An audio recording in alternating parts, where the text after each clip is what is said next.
परमेश्वर की संतान परमेश्वर के वचन पर जीती है। बाइबल जो परमेश्वर का वचन है, एक ऐसी पुस्तक है जो आपको हमेशा सही शिक्षा देती है और आशीषों को प्राप्त करने की बुद्धि देती है। बाइबल के साथ रहने से आप एक नए मनुष्यत्व को पहन सकते हैं और एक अर्थपूर्ण जीवन जी सकते हैं। चूंकि संसार के लोग परमेश्वर के वचन को नहीं सीखते और उसके अनुसार जीवन नहीं जीते, इसलिए वे भोग विलास, भलाई रहित काम और प्रेमहीन व्यवहारों में लिप्त रहते हैं, जिसके कारण उनके जीवन भर में जो कुछ भी संचित किया गया था वह एक पल में नष्ट हो जाता है। यदि आप स्वयं को परमेश्वर के वचन के लिए समर्पित नहीं करते हैं, तो आपके मन सांसारिक विचारों से भर जाएंगे।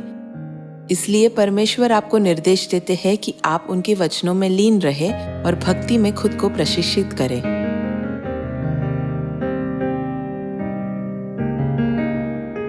परमेश्वर के वचन को देखने, सुनने और उस पर कार्य करने से जो आपको भक्ति और धर्मी जीवन की ओर ले जाता है, आप परमेश्वर का प्रेम, उद्धार और आशीष प्राप्त कर सकते हैं और स्वर्ग के राज्य में प्रवेश कर सकते हैं।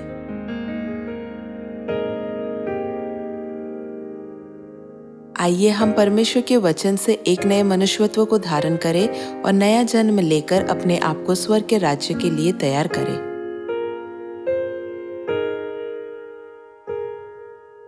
परमेश्वर आनसांग होंग से मिलने से पहले आपने एक कठिन जीवन जिया होगा और अपने सांसारिक मित्रों के साथ भ्रष्ट लोगों के मार्ग का अनुसरण किया होगा।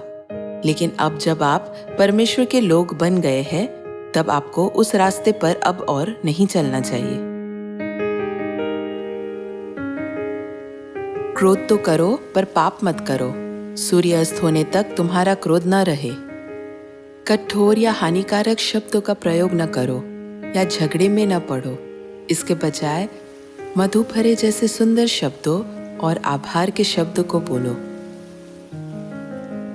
एक दूसरे पर कृपालु हो और एक दूसरे को क्षमा करो। दाखरस से मतवाले न बनो, बल्कि आत्मा से परिपूर्ण होते जाओ।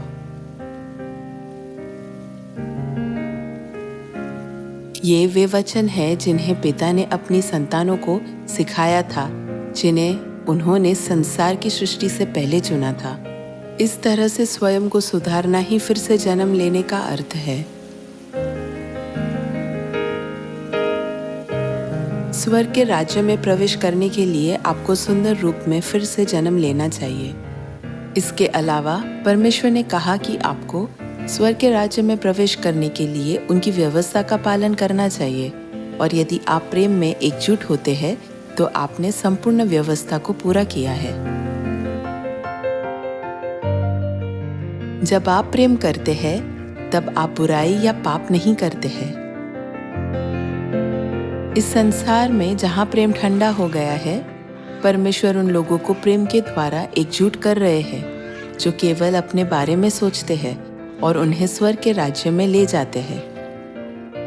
संसार इस समय युद्धों और जलवायु आपदाओं से पीड़ित है। ऐसे समय में पिता ने आपको नई वाचा के फसह का लगन से प्रचार करने का निर्देश दिया,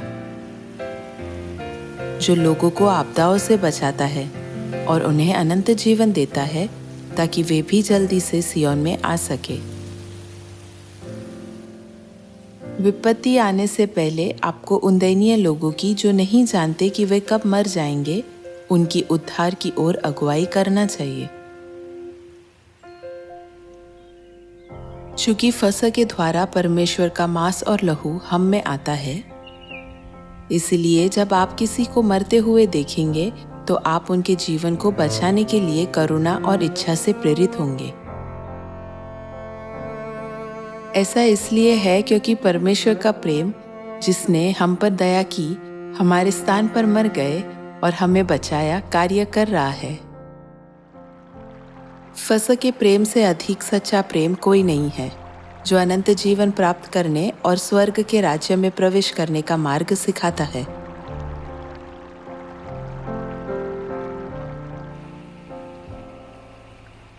उस प्रेम को पूरा करने के लिए आपको धीरज रखना चाहिए, जैसा कि 1 कोरिन्थियों 13 में लिखा है। आपको ईर्ष्या, घमंड, अहंकारी या असभ्य नहीं, बल्कि नम्र होना चाहिए।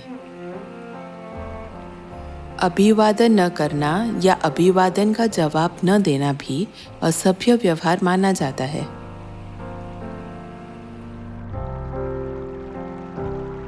आप छोटे बच्चे के इस व्यवहार को माफ कर सकते हैं, लेकिन यदि कोई वयस्क अभिवादन करने में विफल रहता है तो लोग अक्सर कहते हैं कि उसके माता पिता ने उसे ठीक से नहीं सिखाया होगा। जब आप बड़े हो जाते हैं तब आपको बचपन की आदतों को छोड़ देना चाहिए। आपको केवल आपके लिए क्या सही है उसे नहीं खोजना चाहिए, बल्कि जो दूसरे के लिए सही हो। अधर्म में आनंदित न हो और न ही दूसरों को हानि पहुंचाने में प्रसन्न हो, बल्कि करुणा से प्रार्थना करें और जब कोई आप पर क्रोध करे तब भी धैर्य रखें।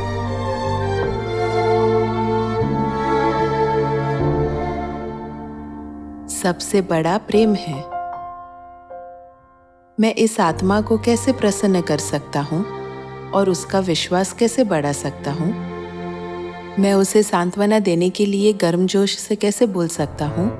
मैं उन्हें बचाने में कैसे मदद कर सकता हूँ? आपको हमेशा दूसरों के बारे में इस तरह से सोचना चाहिए।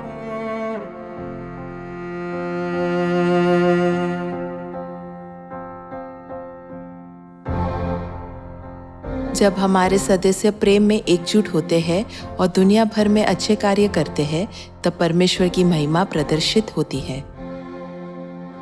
आपके भले और धर्म के काम परमेश्वर के सुंदर वस्त्र बन जाते हैं।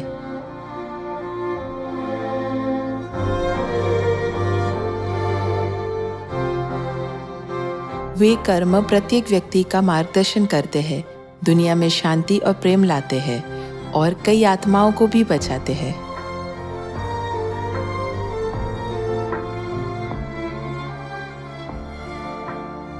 कृपया अपने सुंदर कामों के द्वारा परमेश्वर के शुद्ध मलमल बने और परमेश्वर को अधिक महिमा दे। साथ ही कृपया बहुतों को नई वाचा के फसक को सिखाए, उन्हें नए व्यक्तित्व में बनाए और उन्हें स्वर्ग के राज्य में ले जाए।